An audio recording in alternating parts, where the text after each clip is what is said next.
Donc, le titre de ce message de ce matin, donc bienvenue à tous dans le BCRS. Donc, le titre du message de ce matin, c'est Cheval de bataille, cheval de Troie. Donc, cheval de bataille, cheval de Troie. Et la lecture, on la retrouve dans le livre de l'Évangile de Jean, au chapitre 6, un de mes chapitres préférés.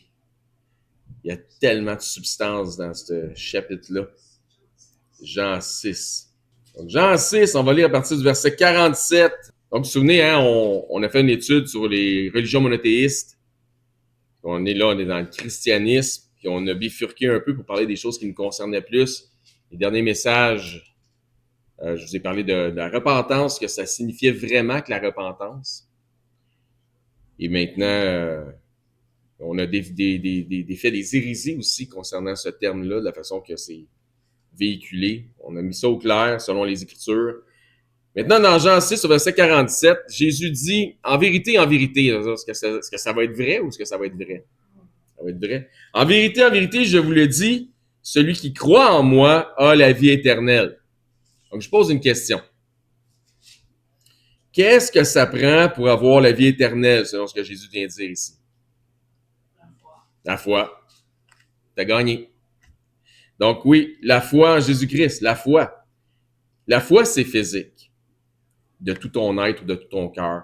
La foi, c'est intellectuel, de toute ta pensée. Puis la foi, c'est aussi spirituel, c'est-à-dire de toute ton âme.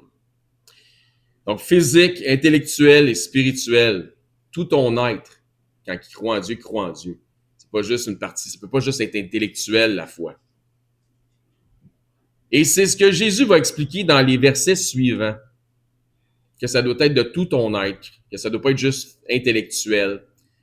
Ça va défier justement l'intellect de certaines personnes, ce qu'il va annoncer dans les prochains versets. Je suis le pain de vie.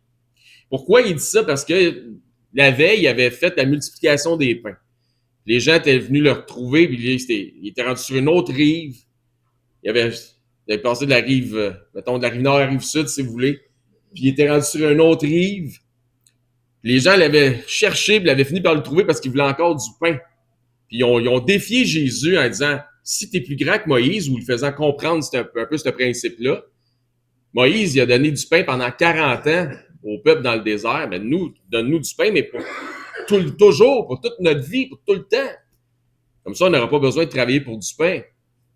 Donc, ils ont essayé de négocier avec lui, puis il a dit, lui, on se fait comprendre que le pain, oui, c'est important, mais pas le pain physique. C'est pas ce qui est important, c'est le pain spirituel qui est important. C'est ce qu'il leur explique. Je suis le pain de vie. Vos pères ont mangé la manne dans le désert. Qu'est-ce qui est arrivé? Ils sont morts. Ils ont mangé du pain physique, ils sont physiquement morts. Le pain physique importe peu. C'est ici le pain qui descend du ciel afin que celui qui en mange ne meure point. Ça, c'est le pain qui dure toujours et qui nourrit pour toujours. C'est un peu le même principe qu'il a dit à la Samaritaine au puits de Jacob. Si tu savais qui te demande à boire, tu lui demanderais à boire, puis qu'il te donne de l'eau vive, puis tu n'aurais plus jamais soif. C'est le même principe. Il dit ensuite, je suis le pain vivant qui est descendu du ciel. Celui qui mange de ce pain, il vivra éternellement. Qu'est-ce qu'il avait dit tantôt? Il avait dit, celui qui croit en moi aura la vie éternelle. Il a dit, en vérité, je vous le dis. Donc, il n'a pas changé d'idée, là. Il est dans la même idée, là. Il est en train de... il n'y a rien qui a changé. Il est en train d'expliquer quelque chose. Il dit, celui qui mange de ce pain vivra éternellement.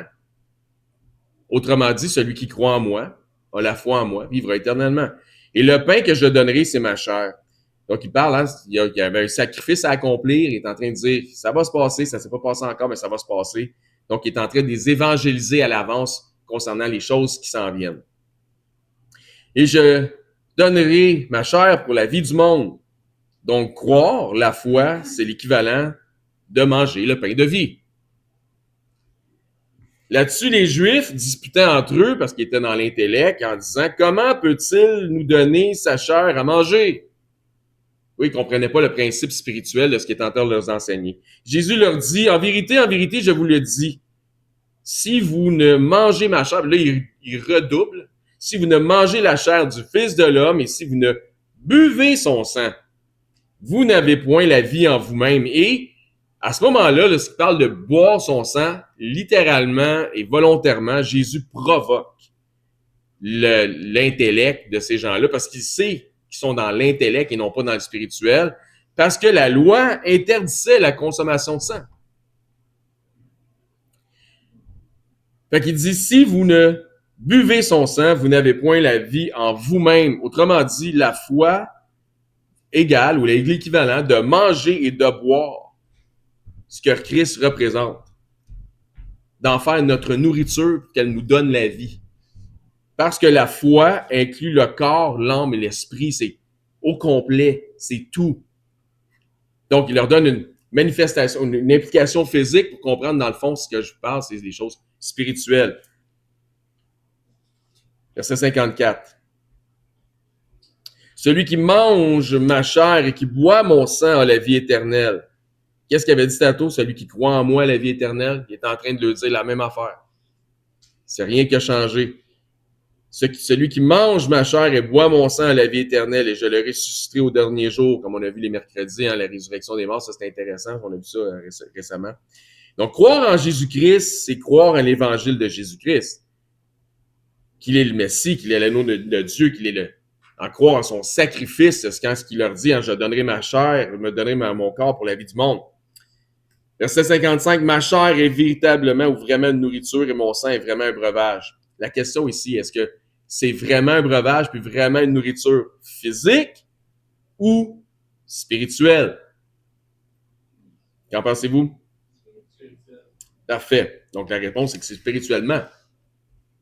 C'est pourquoi ce passage va défier aussi les faux disciples de Jésus, c'est-à-dire qu'il y avait des disciples qui le suivaient puis qui l'ont abandonné. Et donc, ceux qui croyaient que par l'intellect et non du cœur. Donc, c'était pas tout leur être qui était épris d'une croyance ou de la foi en Jésus-Christ comme Seigneur et Sauveur. Et puis, ils vont l'abandonner. Puis là, Jésus se retourne vers ses disciples et dit, voulez-vous partir vous autres aussi? Hein, dans Jean 6, 66, c'est là que les disciples l'abandonnent. Je termine avec verset 56. Celui qui mange ma chair et qui boit mon sang demeure en moi et je demeure en lui. C'est certain que ça rappelle le mémorial de la communion que Jésus va instaurer ou instituer plus tard. Mais ce que Jésus enseigne ici, c'est d'avoir une foi véritable en son pouvoir salutaire, qu'il est le Seigneur, qu'il est le Sauveur, d'avoir la foi de tout ton être, corps, âme et esprit. C'est ce qu'il est en train de leur dire. Il faut que je fasse partie de vous pour que vous puissiez faisiez partie de moi. C'est ça qu'il est en train de parler de communion, mais il n'est pas en train d'instaurer la communion, avoir un discernement ici, faire une distinction entre les deux. Je pense que la semaine passée, on a parlé abondamment de la grâce de Dieu dans le contexte de la repentance. Je ne sais pas si vous vous souvenez de ça. C'était quoi le titre du message de la semaine passée, s'il y en a qui se souviennent? En tout cas, si jamais vous vous en rappelez, vous n'aurez aucun mérite. Là. C'était ça, c'était aucun mérite. Merci de. Je suis content que vous soyez là. J'aimerais revenir un peu sur des variantes majeures. Donc, on va continuer un peu sur l'histoire du christianisme, comment ça a évolué dans le temps, et comment ça a dépéri dans certains endroits. Donc, j'aimerais revenir un peu sur des variantes majeures que le catholicisme romain s'est permis d'apporter et d'imposer sur les croyants. Il s'agit d'une doctrine qui est tordue, donc des choses que je vais annoncer ce matin, qui ne se trouve pas ou qui ne retrouve pas sa place selon une saine doctrine, selon les contextes bibliques. Il y a des passages dans les Écritures qui peuvent être utilisés pour défendre ces hérésies-là ou cette hérésie-là, mais pas sans tordre le sens des Écritures. Donc, il faut que tu tordes le sens fondamental des Écritures pour arriver à donner du sens, comme n'importe quelle hérésie finalement. La raison principale pour laquelle nous allons en parler aujourd'hui, c'est que cette doctrine-là fait partie, qui est une doctrine en fait qui est faite de main d'homme, vous allez le voir, est de nos jours devenu un des plus grands chevals de bataille de l'Église catholique romaine, ou qui est en même temps, je dirais, un cheval de Troie. Donc, qui est en même temps un piège. C'est faussement lié. Cette hérésie-là, elle est faussement liée aux principes qui sont historiques. Je dis faussement parce qu'on va romancer l'histoire pour donner du crédit à cette hérésie-là. Cette doctrine fait partie de la méthode d'évangélisation actuelle des avocats du catholicisme romain. Puis il y a une recrudescence vers le catholicisme romain, même dans la jeunesse et à peu près dans tous les âges, parce qu'ils ont une grande présence sur les médias sociaux. Et ils vont se servir de... comme je dis, ils ont certains chevaux de bataille ou un cheval de bataille. Et encore une fois, ça se transforme en chevaux de Troie pour ceux qui décident de croire à ça. Puis la raison pourquoi il y a une recrudescence, c'est qu'il y a une recrudescence vers tout ce qui est l'orthodoxie. Donc, les systèmes plus protocolaires, plus en ordre, avec quelque chose de plus organisé, versus ce que d'autres ont vécu vraiment avec les côtés plus charismatiques, qui est un peu, je me garoche partout puis je fais ce que je veux, puis c'est juste le feeling, l'émotion qui fait en sorte qui nous donne une assurance de notre salut. Donc, c'est comme deux mouvements qui s'opposent. Un très rigide, très protocolaire, très ordonné, versus un qui est vraiment plus laxiste. Donc, peut-être que certains d'entre vous n'êtes pas au courant, comme je le disais, mais les catholiques romains sont vraiment présents sur les médias sociaux, puis ils vont tenter, bien évidemment, de ramener des gens à leur clan. Donc, disant que dans le fond, si tu t'associes ou tu es étiqueté comme dans le mouvement protestantiste, quoique nous autres, on ne s'étiquette pas, moi en tout cas, je ne m'étiquette pas comme protestant, eh bien, tu devrais revenir à les origines qui seraient l'Église catholique romaine. On a abondamment parlé de ces choses-là. Il va y avoir un peu de redondance dans mon message ce matin. Donc, le langage change et s'adapte au temps d'aujourd'hui, mais la stratégie demeure la même. C'est-à-dire raconter leur partie romancée de l'histoire selon leur point de vue, sans crainte de mentir afin de voir s'ils le peuvent, ils vont mentir afin de redorer leur blason et capitaliser sur l'ignorance des gens pour les attirer dans leur filet. Finalement, leur cheval de bataille, comme je l'ai dit, c'est aussi un cheval de Troie. D'où le titre de notre message de ce matin. Maintenant, l'emphase est fortement mise sur les théologies des pères de l'Église. Ils vont se servir, comme je vous dis, du concept historique. Donc, ils vont aller parler des pères de l'Église. Comme si le fait de ce qu'ils vont retrouver concernant les pères de l'Église avait une autorité sur les points de doctrine au-delà de ce que l'autorité de la Bible, l'autorité des Écritures. Donc, la réalité, c'est que ces théologies-là sont souvent controversées quand on parle justement des pères de l'Église. Ceux qu'on appelle les pères de l'Église, hein, j'en ai parlé abondamment aussi dans nos études, ont parfois une opinion saine sur un sujet et parfois sont définitivement à côté de la plaque. C'est la réalité des pères de l'Église. Quand tu étudies les pères de l'Église nom par nom, tu vas voir dans les écrits, ils ont des choses qui sont, wow, c'est une épiphanie, là, ça t'ouvre le cœur quand tu lis, puis là, tu lis un peu plus loin qu'il y a une autre idéologie qu'il y avait sur un tel sujet, puis tu dis, c'est pas en ligne avec les Écritures, mais pas du tout. C'est correct. OK? Ils sont pas là pour se défendre, de toute façon, ils sont morts. Donc, de plus, si nous regardons justement aux idéologies de l'un, quand je parle des pères de l'Église, parfois, celles-ci s'accordent avec celles d'un autre, puis dans d'autres moments, même s'ils sont contemporains dans l'âge, dans le temps, ben ils s'opposent. Donc, ils ne peuvent pas tous avoir raison, là. C'est comme souvent quand je parle à quelqu'un, puis on a des discussions sur les sujets doctrinaux, puis on est en désaccord, la conclusion est la suivante. Soit que tu as raison puis j'ai tort, soit que j'ai raison puis tu as tort, soit qu'on a tous les deux tort. Mais c'est pas ta raison puis j'ai pas tort. Bon, au final, que Dieu soit véritable et tout homme menteur. Bon, on va laisser Dieu dire ce qu'il dit dans la Bible. C'est là-dessus qu'on met notre fondement. Qu'est-ce qui est écrit? Comment c'est écrit? C'est quoi le texte, le contexte, la syntaxe? On ne changera pas le singulier en pluriel. On va laisser vraiment Dieu dire ce qu'il dit dans sa parole. C'est notre fondement. Donc, les idéologies des pères de l'Église sont parfois bonnes, parfois elles sont mauvaises. Puis les catholiques romains vont faire ce qu'on appelle du cherry picking. Donc, ils vont prendre les meilleures cerises dans l'arbre tant que ça fait leur affaire. Dans les idéologies, en puisant dans les idéologies des pères de l'Église, comme bon les arrange. Donc, oui, mais tel père de l'Église pensait ça. Oui, mais tel père, le même, il pensait quelque chose de bien croche aussi. À un moment donné, on ne peut pas se fier à tout. C'est ce qui est là. Donc, parmi eux, parmi les pères de l'Église, furent les premiers théologiens, les premiers qui ont écrit concernant l'étude sur la religion. Donc, c'est quoi un théologien? Un théologien, c'est une sorte d'expert en religion, en occurrence en ce qui nous concerne, en la théologie chrétienne. Mais il ne faut jamais oublier que malgré toute sa bonne volonté et sa sincérité, le meilleur des experts, c'est qui? C'est celui qui se trompe le moins souvent. Mais il se trompe tout. Puis quand tu as un expert, tu as tout souvent une contre-expertise aussi à valider pour être certain de valider l'expert. All right? Ça fait du sens? Donc, si la théologie, c'est une science, il faut pouvoir la questionner. Donc, il y a deux particularités que j'ai relevées concernant ceux qui sont appelés les pères d'Église.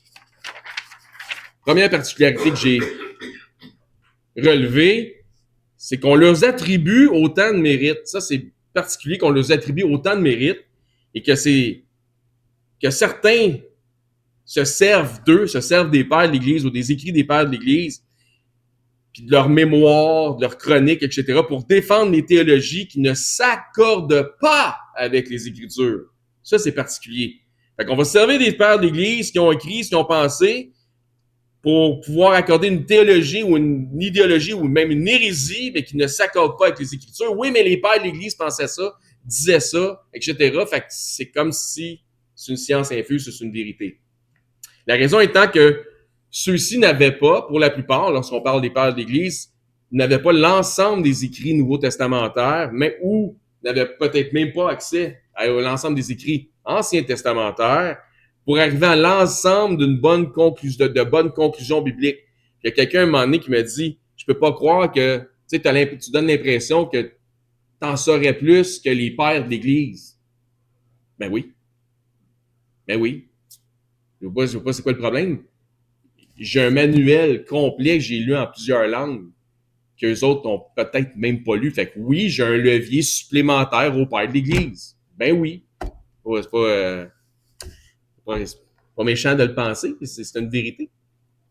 Je veux dire, s'il n'y avait pas toute la Bible, puis moi je l'ai au complet, j'ai quelque chose de plus que les autres n'avaient pas. Ben, je veux dire, je n'enlève rien, mais ils ont fait ce qu'ils pouvaient avec ce qu'il y avait, c'est ça qu'on va parler. Comme je disais, il n'y avait pas toutes les Écritures. Donc, ce que je veux dire, c'est que l'ensemble des Écritures du Nouveau Testament existaient certainement, c'est sûr, c'était déjà là, mais n'avaient pas encore été rassemblées en un seul document, donc les 66 livres qui constituent la Bible. Autrement dit, c'est pas tous les pères de l'Église qui ont eu le privilège de lire la Sainte Bible au grand complet. T'as pas de leur faute, là. Je m'exprime principalement ici pour ceux qui sont identifiés comme étant les pères de l'Église avant la moitié du 4e siècle, c'est-à-dire avant l'an 350. Ces hommes qui, malgré les persécutions, étaient pour plusieurs d'entre eux des piliers, étaient des sentinelles qui ont tenu le fort de l'Église au péril de leur vie, ces hommes, ces femmes, ces familles ont toute ma gratitude. Certains avaient accès à des parties d'écriture, à des traditions orales, certains avaient des ouvrages de référence. Il y avait tel la Didaché, dont Marc nous a enseigné dessus, le Credo des apôtres, dont il y avait des sources de référence. Mais l'ensemble des Écritures pour l'ensemble des pères des Églises, non. Il y en a peut-être un dans la gang qui a peut-être lu au complet l'Ancien et le Nouveau Testament, je ne sais pas. Mais c'est certain que c'est pas, jusqu'à l'an 350, c'est pas l'ensemble qui avait eu ce bénéfice-là. Après, peut-être. Donc, à part pour peut-être exclusivement la génération de ceux que nous pouvons identifier comme étant les compagnons des apôtres, et même dans certains cas, ça se gâte. Hein? Ceux qui ont connu les apôtres, qui ont des idées qui sont bizarres quand même aussi. Des fois, on dit que c'était un disciple de l'apôtre Jean, par exemple. Mais il y avait peut-être 8 ans quand Jean est mort. C'est pas vraiment. Comprenez, ils ont été contemporains, mais sur une courte période.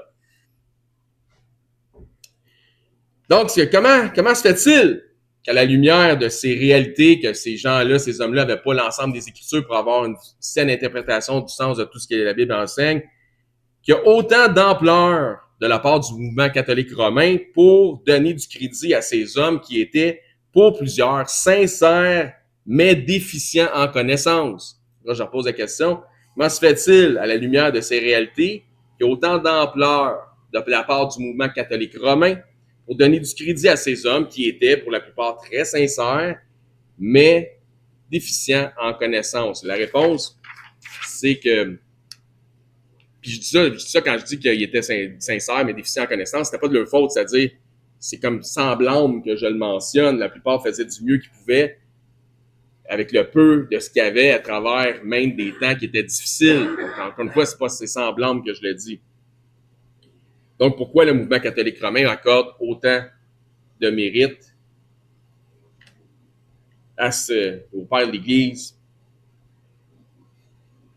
Parce que les endroits où certains de ces hommes du passé étaient mélangés et ou moins bien informés servent leur cause hérétique ou la cause hérétique du catholicisme romain. Ça fait leur affaire. C'est comme je dis, c'est du cherry picking. Parfois, c'est pas que ces piliers-là, ces pères de l'Église de notre passé soient dans l'erreur, mais c'est plutôt, encore une fois, ils ont des écrits, puis ces fois, c'est pas qu'ils sont dans l'erreur, mais c'est plutôt que leurs enseignements ou leurs dires ou leurs écrits, leurs mémoires, leurs chroniques, via des documents que nous avons de leur part, là, des écrits, sont mal interprétés, comme bien souvent les Écritures aussi sont mal interprétées.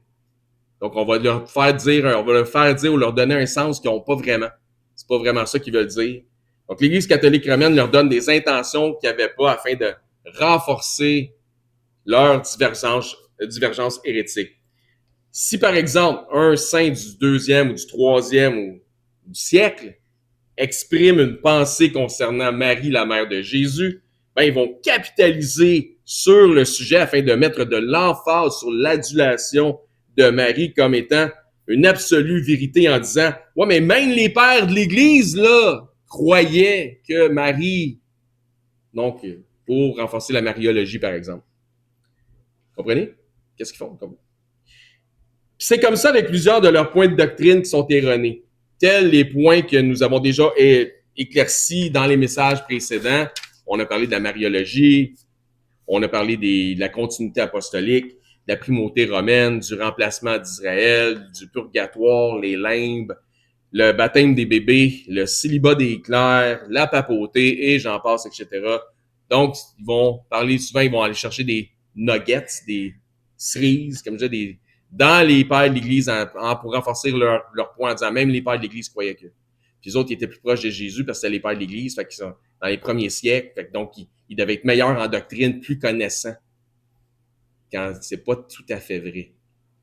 Des fois, il leur en manquait beaucoup pour avoir une saine connaissance. Ils ont fait du mieux qu'ils pouvaient avec ce qu'il y avait dans des temps difficiles. Donc, je récapitule. La première particularité que je dénote, c'est le fait de donner beaucoup trop de crédit à des hommes qui manquaient d'informations, et ce, afin de renforcer des points de doctrine qui, pourtant, défient les standards bibliques. Autrement dit, là, que ça sera n'importe qui à n'importe quel âge. S'il dit quoi que ce soit qui défie ce que la Bible dit, c'est pas bon. Ça reste pas bon. Ça fait du sens? Donc, l'autorité finale dans ce cas-ci, si tu prends les pères de l'Église pour renforcer des points de doctrine qui ne sont pas bibliques, l'autorité finale à ce point-là, ce n'est plus la parole de Dieu, mais le résultat de nos meetings, à nos fameux conciles, associés à des documents historiques qui citent la pensée de certains hommes qui n'avaient pas eux-mêmes l'ensemble des Écritures pour arriver à des saines conclusions bibliques. Je répète ça parce que c'est important d'intellectualiser ça. C'est que l'autorité finale de la parole de Dieu, mais le résultat, ce n'est plus. Donc, l'autorité finale de la parole de Dieu n'est plus. Mais ce qui est l'autorité maintenant, c'est nos meetings, nos conciles associés à des documents historiques qui citent la pensée de certains hommes qui n'avaient pas eux-mêmes l'ensemble des Écritures pour arriver à des saines conclusions bibliques. Tu parles de... C'est un peu comme le Talmud, finalement, rabbinique. C'est la pensée d'un paquet de rabbins accumulés ensemble, puis peu importe ce que la Bible ou leur partie de la Bible, l'Ancien, ce que les autres utilisent, le Tanakh, l'Ancien Testament, va dire, si ça défie, c'est pas grave. Les autres qui ont dit ça, ça doit être bon. Ça donne des résultats qui sont erronés, mais qui sont considérés comme étant d'inspiration divine. Deuxième chose, deuxième particularité que je dénote et qui sert étrangement à la cause du catholicisme romain, c'est l'extension de ceux-ci. Pardon, c'est l'extension de ce qui peut, encore une fois, être ce qu'on appelle les pères de l'Église. Oui, je m'excuse. Donc, la deuxième affaire que je dénote, c'est que le catholicisme romain a fait en sorte que l'extension de ceux qu'on nomme comme étant les pères de l'Église s'étire beaucoup trop loin dans le temps. À un moment donné, tu peux avoir une catégorie des pères de l'Église, mais il faut que ça arrête à quelque part. Sinon, on pourrait encore parler des pères de l'Église, puis je pourrais peut-être être un père de l'Église tant qu'à ça, tant qu'à pas arrêter. Il faut que la balle, à un moment donné, arrête de rouler, puis elle dise, OK, la ligne est là.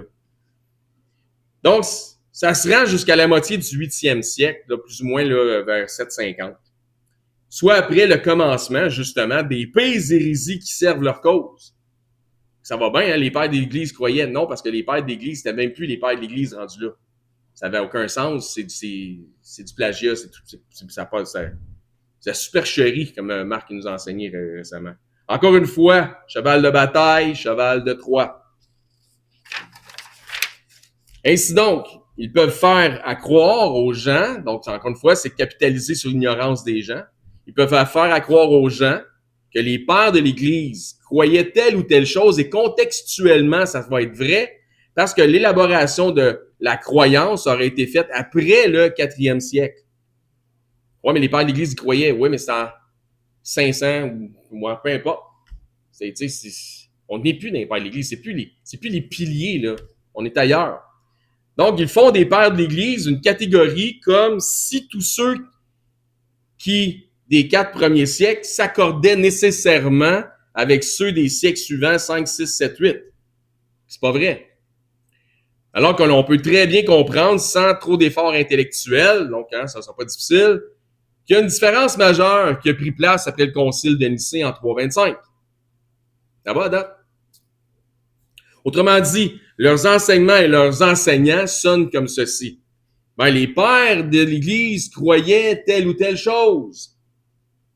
Et ce, sans faire de distinction dans les âges, dans le vécu, et dans l'accès à l'information de ces fameux pères de l'Église. Encore une fois, c'est un cheval de bataille qui devient un cheval de Troie. Comme si, vu que ça rentre dans la catégorie des pères de l'Église, de manière générale, toutes les idéologies convergent vers les mêmes convictions. Et ce n'est pas le cas. Quand en fait, c'est vraiment faux. C'est pas le cas du tout. On peut même diviser les pères de l'Église en catégories ou, si vous voulez, en subcatégories. La période de ceux qu'on appelle les pères de l'Église se divise en plusieurs phases. On va mettre ça au clair. Donc, à chaque fois, là, pourquoi je dis ça? Parce que quand vous allez entendre les apologistes catholiques romains dire « Ouais, mais même les pères de l'Église, les pères d'Église, les pères d'Église. » Écoute pas ça. C'est n'importe quoi. OK? C'est n'importe quoi.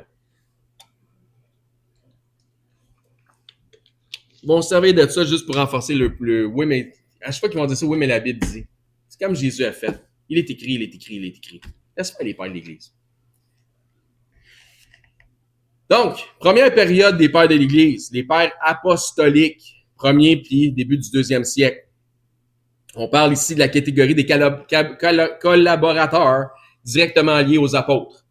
Donc, des contemporains des apôtres qui ont vécu, qui ont connu certains des apôtres avant leur mort ou tout de suite après la génération après. Ce sont les premiers écrivains ou les premiers théologiens, les premiers écrivains chrétiens après le Nouveau Testament. Exemple, Clément de Rome en 99, Ignace d'Antioche en 110, Polycarpe de Smyrne en 155. De la deuxième période des pères de l'Église, c'est la période des pères apologistes. Donc, c'est ceux qui vont défendre le christianisme, défendre la foi, défendre les Écritures. Donc, c'est le 2e siècle, début du 3e siècle. Nous avons les écrits de ces auteurs qui défendent le christianisme face aux persécutions romaines puis aux accusations des païens ou même que les philosophes s'attaquaient à eux parce qu'il y avait beaucoup de philosophie dans ce temps-là. Donc, t'as Justin Martyr, t'as Irénée de Lyon en 202, t'as Tertullien en 220. Puis ceux-ci sont des pionniers, sont des piliers qui font face aux persécutions avant même l'existence, la mise au monde de Constantin. Ce qui nous ramène à la troisième catégorie. La troisième catégorie, ce sont les pères pré-nicéens. Donc, ça date, ils étaient tous pré-nicéens, mais voyez-vous, on arrive à une troisième catégorie, c'est juste ceux qui ont mis la table pour le concile de Nicée. Ce sont ceux qui, en quelque sorte, ont préparé le terrain théologique pour le grand concile de Nicée de 325. Exemple, Origène en 253, Cyprien de Carthage en 258. La quatrième catégorie, ou si vous voulez, la quatrième période des pères de l'Église, renferme celle des évêques qui étaient déjà opérants lors de l'édit de Constantin en 313, lorsqu'il a donné un break à l'Église. Puis là, on avait une permissivité qui était là, ou si vous voulez, une tolérance du christianisme. Qui ont participé aussi au concile de Nicée en 325, puis la génération immédiate qui leur a succédé. Donc, ces gens-là, c'était déjà des évêques qui ont subi des persécutions sous les empereurs avant Constantin. Constantin, en 313, met un édit de tolérance du christianisme. Puis en 325, il y a le concile de Nicée. Mais ces gars-là, ils ont été persécutés, se sont ramassés avec une permissivité, puis avec les marques de fouet encore dans le dos, puis les marques des persécutions, se sont ramassés dans le concile de Nicée devant l'empereur Constantin en 325.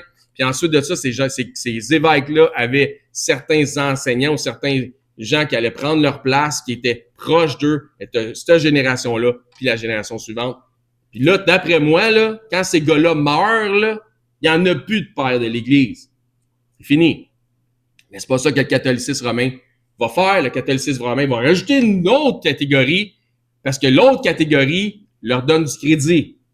Comment qu'on fait pour ajouter une autre catégorie quand elle n'est pas supposée être là? Ben, on l'invente. Puis on prend une autorité, puis on fait croire que c'est ça qui est ça. OK? C'est ça qu'ils ont fait. On continue. Donc, quatrième période des pères nicéens et post-nicéens, donc 4e siècle, 5e siècle. Après la tolérance et éventuellement la permissivité du christianisme par Constantin en 313, exemple Athanas d'Alexandrie dont on en a parlé en 373, Jean de Chrysostome en 407. Ils font aussi partie de ceux qui ont combattu pour ce qu'on appelle la foi nicéenne contre l'arianisme, c'est-à-dire la vérité biblique établie que Jésus-Christ est Dieu venu en chair et aussi éventuellement tout ce qui concernait la Sainte Trinité. Donc, ces gens-là ont combattu pour ça. Puis après ça, tant qu'à moi, l'époque des pères de l'Église n'est plus. Jusque-là, ça va. Ce sont des piliers, ce sont des combattants de la foi, ces hommes-là. Ils ont tenu bon contre vent et marée. Entre 325 et 375, deux choses s'établissent simultanément comme des ancrages pour le christianisme, c'est-à-dire la liberté de pratique du christianisme et le rassemblement et l'accès à l'ensemble du canon biblique. C'est là que ça se passe. C'était déjà là, mais c'était pas rassemblé. Il va y avoir un rassemblement, il va y avoir des copies qui vont être faites, commandées par Constantin, qui avait demandé à ceux d'Alexandrie de mettre des scribes et d'écrire, transcrire des Bibles complètes.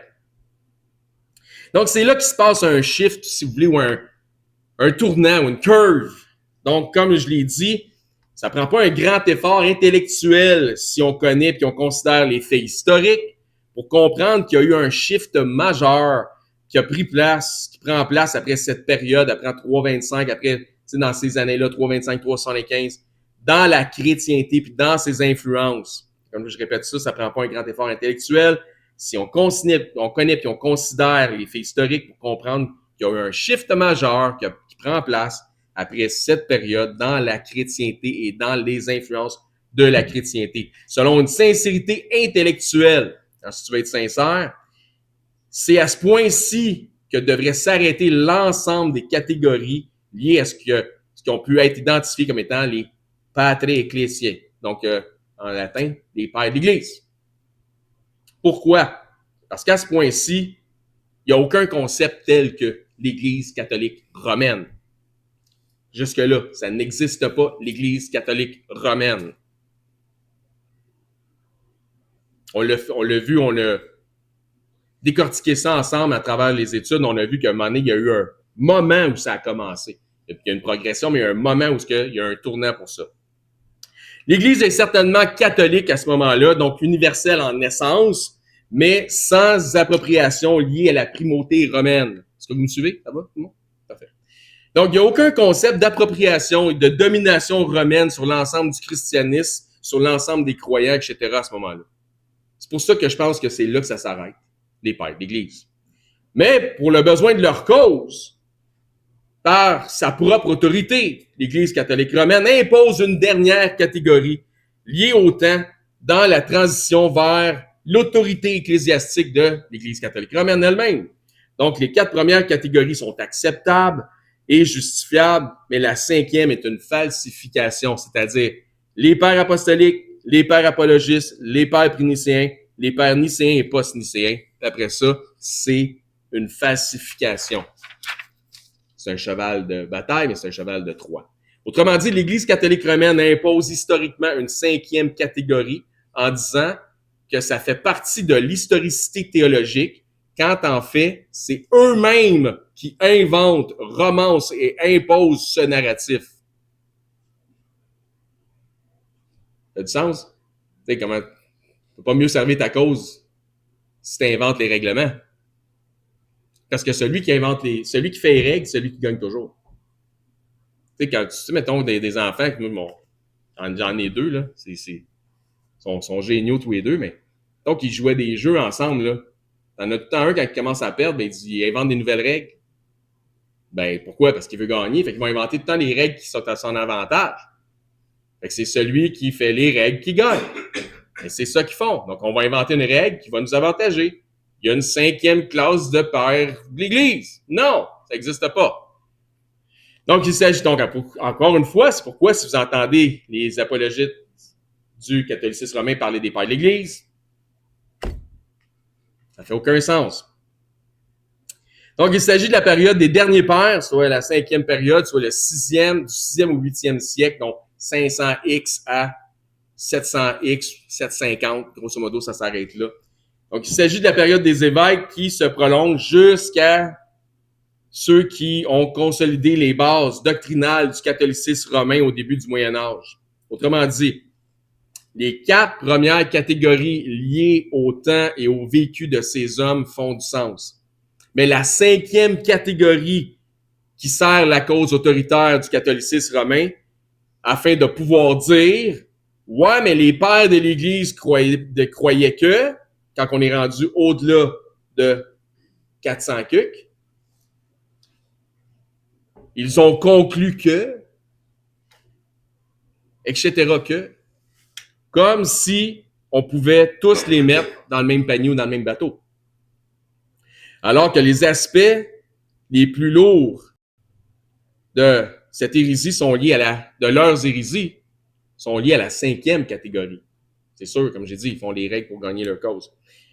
C'est dans l'espace-temps de la 5e catégorie qu'ils ont établi des doctrines qui sont particulières et en extrapolant, en ajoutant aux idées de ceux des siècles précédents. Bon, puis c'est pas mon discours aujourd'hui qui va changer grand-chose là-dedans, qui va changer quoi que ce soit, mais je trouve que c'est spirituellement frauduleux que d'inclure certains au rang des pionniers comme étant les pères de l'Église après le début du 5e siècle, après l'an 415, par exemple. Les générations qui ont suivi n'ont pas eu la même réalité que les vrais pionniers, les vrais pères de l'Église. C'est une réalité complètement différente. C'est pas le même monde, ils n'ont pas le même vécu. Donc, au lieu d'être menacés par les autorités après 415, c'est eux qui dominent par l'autorité. Tu vois-tu comment la différence est notable? Donc, on parle plus des pères de l'Église, on parle des boss d'Église. Méchante différence. Ce sont des réalités diamétralement opposées. Mais encore une fois, ça sert les besoins de la cause des historiens qui embrassent le catholicisme romain, puisque ça leur donne un tremplin vers l'autorité ecclésiastique. Donc, des reclus, des rejetés, puis des persécutés vers ceux en autorité, en pouvoir, puis mis sur un piédestal. On n'est pas à la même place, là. Il y a eu les vrais, les pionniers et éventuellement les profiteurs du système. Pas les appeler les pères de l'Église, ça n'a pas rapport. Donc, on ne peut pas, selon moi, selon ce que je crois être un gros bon sens, les mettre dans la même catégorie que les vrais pionniers qui étaient les pères de l'Église. La vérité est que le tournant autoritaire de l'Église catholique romaine, qui a eu lieu progressivement à partir du 5e siècle, fut une réforme idéologique du christianisme. Donc, vous l'avez entendu ici, à l'EBCRS, les catholiques romains, le catholicisme romain est la première grande réforme, si on veut, de la chrétienté et n'est pas une réforme qui est bénéfique. Vous l'aurez entendu ici, les catholiques romains sont des réformés, pas au même sens des autres réformés qu'on entend dans ce qui est étiqueté comme le protestantisme, mais ce sont des réformés au sens du christianisme. Ça me brûle les oreilles à chaque fois que j'entends leur pseudo-apologétique, leurs avocats, dire qu'ils ont plus de 2000 ans de présence dans l'histoire. Qu'ils sont la première Église, que Jésus-Christ est le fondateur de l'Église catholique romaine, etc., etc., etc. Que Pierre est le premier pape de Rome, alors que, historiquement, t'as pas besoin d'avoir une grande intelligence quand tu lis les Écritures pour comprendre que celui qui était le plus présent dans l'ensemble de Rome, c'était Paul. La seule affaire que Pierre est allé faire à Rome, grosso modo, c'est mourir. Il a été crucifié en envers. Pourquoi il a été crucifié? Parce qu'il n'y avait pas la citoyenneté romaine. Et pourquoi Paul a été décapité? Parce que Paul avait la citoyenneté romaine. L'histoire c'est clair. Puis Paul, vu qu'il avait la citoyenneté romaine, pouvait prêcher l'Évangile dans toute Rome, parce que peu importe ce que Rome avait le mainmise, ben c'était Rome, puis les Romains qui avaient la citoyenneté romaine pouvaient voyager partout dans ce qui s'appelait l'ensemble du monde où Rome avait l'autorité.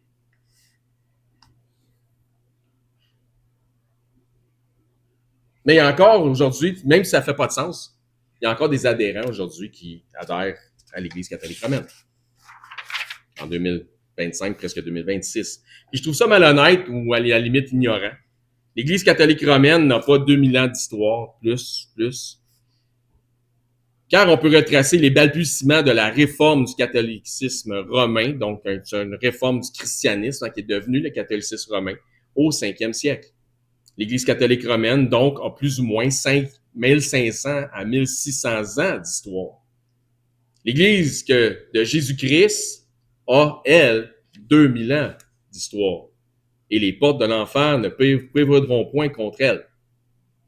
L'Église catholique romaine, 1500 ans, 1600 ans, mais l'Église de Jésus-Christ, elle a 2000 ans d'histoire. Jésus-Christ a débuté son ministère en Judée. Ça s'est étendu jusqu'en Samarie, éventuellement à travers l'ensemble des nations. Éventuellement, un homme, Saint Ignace d'Antioche, faisait justement partie des pères, un gars qui fait partie justement des pères de l'Église, de la catégorie des pères apostoliques, contemporain et possiblement l'élève de l'apôtre Jean. Sur le chemin de sa mort par l'empereur romain, Trajan, il écrit, donc il allait mourir en martyr, il écrit des lettres à certaines églises. Et dans celle-ci, une phrase est devenue légendaire. Encore une fois, un des pères apostoliques, possiblement un disciple de l'apôtre Jean, Saint Ignace d'Antioche. C'était pas Saint Ignace de Rome, c'était Saint Ignace d'Antioche. Il y avait un bout à faire avant de se rendre à Rome, là. Il écrit une phrase qui est devenue légendaire. Il écrit « Là où est Jésus-Christ, là est l'Église catholique. » Le sens, à l'époque, n'avait certainement pas l'idéologie liée à la primauté romaine. Il faut que ça fasse du sens, all right? Fait que le sens, à l'époque, avait certainement pas une idéologie associée à la primauté romaine, puisque le type venant d'Antioche allait être tué en martyr par la primauté romaine de l'époque. Comment tu veux que, quand il dit catholique, il veut dire catholique romain? Ça n'a aucun sens. Il s'en va se faire tuer par Rome. Je pense pas qu'il fait comme une bonne idée, ça.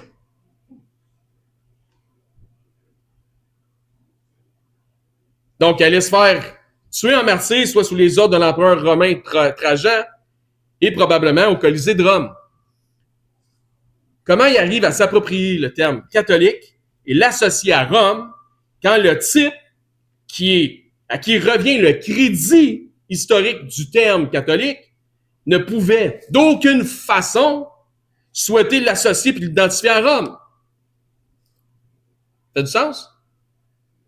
C'est sûr. Ça demeure pour moi un mystère intellectuel. Qu'ils vont prendre le terme d'un des pères de l'Église en disant les pères de l'Église croyaient que l'Église était catholique, oui, mais pas catholique romaine. Parce que le gars qui a rendu ça populaire, le terme catholique, qui veut dire universel, elle laisse faire tuer à Rome quand il l'a écrit, par des Romains, par l'autorité romaine, au Colisée de Rome. Comment tu veux que ça fasse du sens? Aucun. Donc, le terme catholique ne désignait pas, à l'époque, encore une dénomination séparée, mais signifiait universelle, c'est-à-dire l'Église répandue dans le monde en entier, par opposition à des groupes sectaires et isolés. Je sais qu'il y a beaucoup d'informations que je vous donne aujourd'hui qui ont une forme de redondance avec ce que je vous ai déjà enseigné, mais je sais aussi que je vous apporte du même coup des informations historiques qui sont supplémentaires. Donc, c'est un complément. C'est des informations complémentaires qu'on vous donne ce matin. Ceci étant dit, le nouveau cheval de bataille des évangéliques du catholicisme romain, j'ai tout dit ça pour arriver à ça, c'est l'Eucharistie.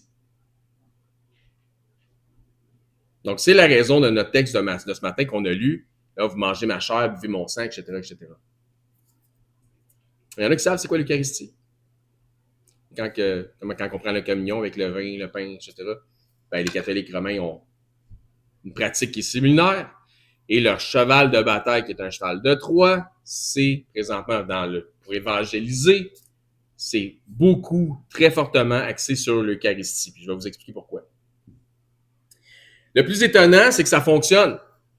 Les gens adhèrent à cette bizarrerie. Et comment s'y prennent-ils?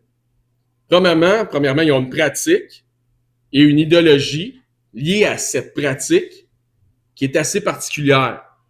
L'Eucharistie, chez les catholiques romains, est remplie de symbolisme et de mysticisme. J'ai pas de problème avec le terme Eucharistie, là, si on voulait dire prendre la communion pour dire Eucharistie, mais il faut juste pas l'associer à ce que les autres l'associent, d'accord?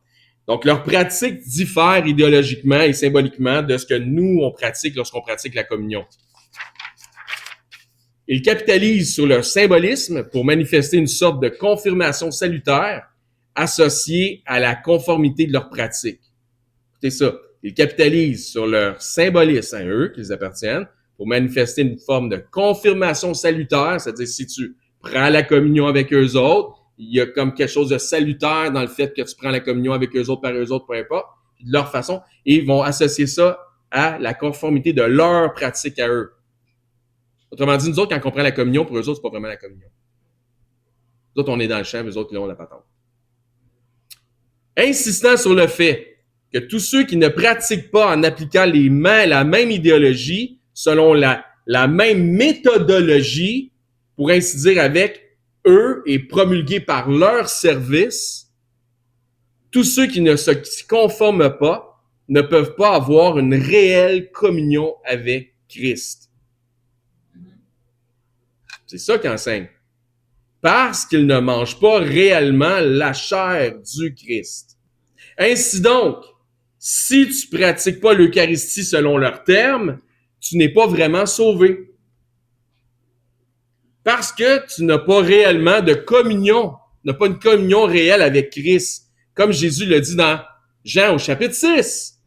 Dans notre texte d'ouverture, si tu ne manges pas vraiment son corps, tu ne bois pas vraiment son sang, tu ne peux pas vraiment avoir de communion avec lui. Le décortiquer le texte, qu'est-ce que ça voulait dire? Ça voulait simplement dire de croire en lui. Donc, à air ouverte, ils vont parler de ceux qu'ils catégorisent comme étant des protestants, puis ils nous étiquettent tous comme des protestants en passant. Dans un esprit d'écuménisme, ils vont dire que ce sont des frères et des sœurs, puis je mets des guillemets. Mais à huis clos, lorsqu'ils réfèrent à l'exclusivité de leur pratique de l'Eucharistie, l'hypocrisie fait surface et manifeste que seulement les catholiques romains pratiquent dans leur service sont de véritables, ceux qui pratiquent dans leur service la communion sont de véritables disciples du Christ. L'idéologie réfère à Jean chapitre 6, alors que dans Jean chapitre 6, Jésus n'est pas en train d'instaurer le mémorial. Il le fait au dernier repas avec ses apôtres. Là, Jean chapitre 6, c'est pas ça qui se passe. Selon eux, la puissance de leur différence n'est pas que dans le partage de la communion en vertu de la prise du pain et du vin, mais dans la transsubstantiation liée au pain et au vin. Je répète ça, selon eux. Donc, ils se servent de ça pour évangéliser, et puis ça marche, ça fonctionne. Serge, j'ai dit que c'est stupide, mais les autres, ça fonctionne. Donc, il y a des gens stupides qui embarquent là-dedans. Selon eux, la puissance de leur différence n'est pas dans leur différence par rapport à ce que nous autres on fait. Donc, selon eux, la puissance de leur différence n'est pas dans le partage de la communion en vertu de la prise du pain et du vin, mais dans la transsubstantiation liée au pain et au vin. Ça se passe juste chez eux. Par définition, selon l'idéologie catholique romaine, le terme vient du latin transsubstantio, qui signifie changement de substance. Matthieu 26. Donc, le pain et le vin conservent leur apparence, leur goût, leur forme puis leur couleur. Mais leur substance deviennent véritablement et miraculeusement, au moment de la consommation, le corps véritable, la vraie chair et le vrai sang du Christ. Vrai, là, pour le vrai, là. Comme la lutte à la TV. C'est vrai. Dans eux autres, de la façon qu'ils pratiquent, le pain et le vin devraient vraiment le sang de Christ, puis vraiment le corps de Christ. Et je ferai ce parallèle, tout comme dans le mot transsubstantiation, il y a le mot trans, lisant entre les lignes. D'affirmer que le pain et le vin deviennent véritablement sang et chair serait d'affirmer un délire associé à une forme de folie imaginative d'un esprit qui est déficient. Vous avez compris? Matthieu 26, 26. Bon, ouais, on n'avait pas de parler de boire, là.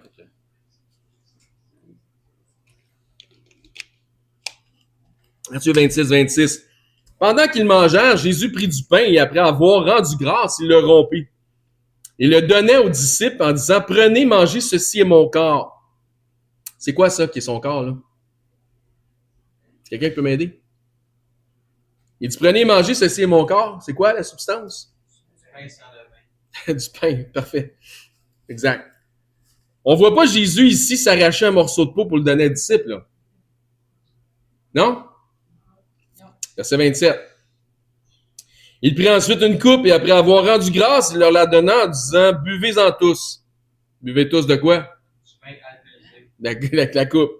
De la même manière, il s'ouvre pas les veines pour leur faire boire du sang. On est d'accord? Car ceci est mon sang. Quoi ça? Qu'est-ce qu'il y a dans la coupe? C'est vraiment son sang? Véritablement son sang? C'est du vin. Donc, le sang de l'Alliance qui est répandu pour plusieurs pour la rémission des péchés. Jésus, lors de son dernier repas avec ses disciples, a rendu la chose très claire. Il ne s'agit pas d'une transsubstantiation mystique qui nous transforme tous en des cannibales, mais bel et bien d'un symbolisme qui s'associe à un mémorial. Je vais tourner dans 1 Corinthiens 10. On termine bientôt. Le pain demeure véritablement du pain et le vin demeure véritablement du vin, chacun selon sa substance respective. Donc, terminons par un passage d'écriture. Hey, puis c'est, je ne sais pas si vous l'avez saisi, mais c'est pas une blague que j'ai dit quand ils disent, on parle de transsubstantiation, le terme vient d'eux autres, c'est que la substance se transforme quand ils consomment. L'hostie, là, devient vraiment de la chair de Christ, puis le vin, qui partage même pas tous, qu'il y a juste le curé qui en boit avec... Souvent, c'est du blanc, c'est ça qui est le pire. Puis, le vin qu'ils vont boire se transforme vraiment dans le sang de Jésus. Catholique romain. Oui, les églises catholiques romaines. Ça, c'est l'idéologie catholique romaine. Je te dirais pas que c'est pas tous les curés qui adhèrent à l'ensemble des doctrines, mais ça, c'est by the book, selon leur théologie, leurs enseignements. 1 Corinthiens 10. Terminons avec ce passage d'écriture. 1 Corinthiens 10, 15. Je parle comme à des hommes intelligents. Puis si t'es pas intelligent, t'es quoi? T'es stupide. Jugez vous-même de ce que je dis. Tu sais, c'est correct de mentionner qu'une certaine interprétation est sans intelligence, que ça fait aucun sens, voire même, comme les proverbes nous l'expriment, que c'est stupide. C'est pas nécessairement d'être méchant que de dire la vérité. Donc, ça veut pas dire que les gens dans leur vie de tous les jours, c'est des gens qui sont stupides, mais que précisément dans une telle ou telle interprétation, ils agissent pas avec sagesse, ils agissent sans intelligence, sans bon raisonnement, puis ils ont une compréhension qui est hors de sens. Puis c'est pas de la méchanceté tant que c'est vrai. Verset 16. La coupe de bénédiction que nous bénissons n'est-elle pas la communion au sang de Christ? Le pain que nous rompons n'est-il pas la communion au corps de Christ? Paul parle clairement ici de deux substances qui servent pour prendre la communion en parlant à des gens qui ont quoi? De l'intelligence. Encore une fois, Paul parle clairement ici de deux substances qui servent pour prendre la communion et en parlant des gens qui ont de l'intelligence. Il précise ce que chacune des substances représente et non pas ce qu'elles deviennent. Il parle clairement de représentation ici et non pas de transsubstantiation. Verset 17. Puisqu'il y a un seul pain, nous qui sommes plusieurs, nous formons aussi un seul corps car nous participons tous à un même pain. Jésus-Christ qui est le pain. Nous sommes le corps de Christ, etc., etc. Donc, le pain comme le corps sont des métaphores analogiques qui introduisent des éléments de comparaison et non pas de modification de substance par une pseudo-transsubstantiation. Ça fait du sens? Bon, on a assez parlé. Conclusion du message de matin. Faut que le monde ait mangé un peu. Là. On peut arrêter de parler de pain et de... Hein? Ça donne faim, ça. Cheval de bataille ou cheval de Troie? Ben, leur cheval de bataille, c'est un cheval de Troie. Cheval de bataille parce qu'ils annoncent qu'ils ont une forme d'orthodoxie dans l'Eucharistie, dans leur pratique, selon leur rite, parce qu'ils sont les seuls qui affirment la transsubstantiation. Donc, ce sont les seuls à avoir une véritable communion avec le Christ dans la communion, une véritable communion au corps et au sang de Christ, exploitant que même les pères de l'Église croyaient à cette fameuse transsubstantiation. C'est pour ça qu'on a parlé des pères de l'Église jusqu'à parler de cette hérésie. Le cheval de Troie maintenant, parce que c'est de l'hérésie, du mensonge, de la romance et que c'est faux. La transsubstantiation n'est pas et n'a jamais été. Ce n'est pas l'enseignement de Christ et ce n'est pas non plus l'enseignement des apôtres et ça n'a rien à voir avec ce que l'Évangile enseigne.